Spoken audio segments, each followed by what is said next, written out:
Welcome back to Book Break. I'm here to tell you everything you need to know about Ann Cleeves. We've done quite a few of these author spotlight deep dive videos before. I will link to those in the description box below and at the end of this video, and do let me know in the comments if there's anyone else that you would like to see us dive into their backlist. But I will tell you now that Ann Cleeves has a backlist to rival anyone we've talked about before. That was just a serious workout lifting those videos up for the thumbnail, so I hope you appreciated it. But let's dive in, I'll tell you everything you need to know. I'm going to start with arguably her most famous creation, Vera Stanhope. So Vera, the TV show, is just one of the hit TV shows adapted from Ann Cleeves' books. The title character of Vera has been played brilliantly by Brenda Blethyn since 2011, and if you haven't seen it yet or read any of these books, Vera is an unconventional detective inspector. Think Miss Marple, but dressed like Columbo. The first book in this series, The Crow Trap, was originally actually supposed to be a standalone, but Ann Cleeves so enjoyed writing the character of Vera that she just kept bringing her back again and again. There are currently 9 books in this series that I've got here, and there is another one coming out later this year, The Rising Tide. And the series is set in Northumberland, so we get this amazing dramatic backdrop. Think windswept moors and isolated cottages. Another very successful TV adaptation is Shetland, which is adapted from these books featuring Detective Inspector Jimmy Perez. And these are set in the Scottish Shetland Isles, a very remote setting, another classic Ann Cleeves backdrop in this tight-knit community with lots of secrets. There are 8 novels in this series, plus a quick read, Too Good to Be True, in which Jimmy Perez is sent away from home to the Scottish village of Stonebridge. He's sent to investigate a tragic accident, which he soon decides was a lot more sinister than that. And while we're talking about Shetland, you can also get this beautiful illustrated companion. This takes readers through a year on Shetland, which is actually a collection of more than 100 islands. It's one of the most remote places in the UK.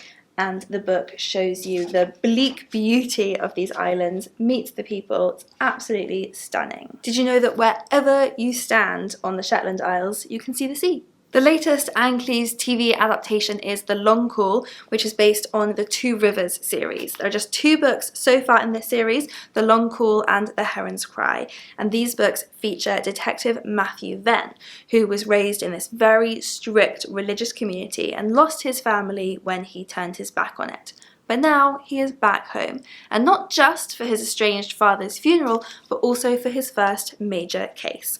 So this really ties into a very, very popular thriller trope, that of the main character being sent back to the town where they unhappily grew up in order to investigate a dark crime. There is also an ebook only novella in this series called The Girls on the Shore, in which Matthew Venn meets these young sisters whose secrets he must uncover if he is to get them safely home.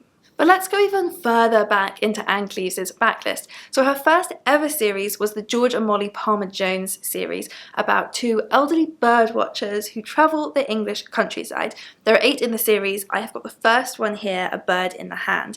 This is where George and Molly discover their first murder, and they resolve to solve the crime before the murderer strikes again. Then Ann Cleeves' second series was the Inspector Ramsey series, 6 murder mysteries set in Northumberland. So Inspector Ramsey was there even before Vera. There are 6 of those, and I have got arguably the most beloved here, A Day in the Death of Dorothea Cassidy. This is set in a small town, and it's about the murder of the vicar's wife, all while this town's summer carnival is kicking off. So it's got all of the sinister undercurrents that Ann Cleeves has continued to be brilliant at. To combine all of these, Offshore is a series of short stories written by Ann Cleeves that feature various characters of hers from pre-existing series. And finally, let's talk about some standalones. The Sleeping and the Dead is a thriller in which the body of a teenager is discovered, and it is revealed that he is a boy who was reported missing by his foster family back in the 70s. Now that the body has been found, we also follow police officer Hannah, who gets the shock of her life when she realizes that this was her boyfriend, and she was with him on the night he went missing all those years before. So this brings back a lot of secrets from her past. And finally, Burial of Ghosts is a standalone thriller about a young woman called Lizzie who goes on a trip to Morocco, meets a man there, and when she returns home, she is informed that he has died and left her £15,000 in his will. But there are conditions attached. So do let me know in the comments below if you are an Ann Cleeves fan, what your favourite series is, or if you have never read anything by her before, where do you think you're going to get started? I will also link here to our playlist of other author deep dive videos so you can go and discover more authors that we really think you should know about, and let me know in the comments below if there are any other authors you would like us to tell you about. And I'll see you next time.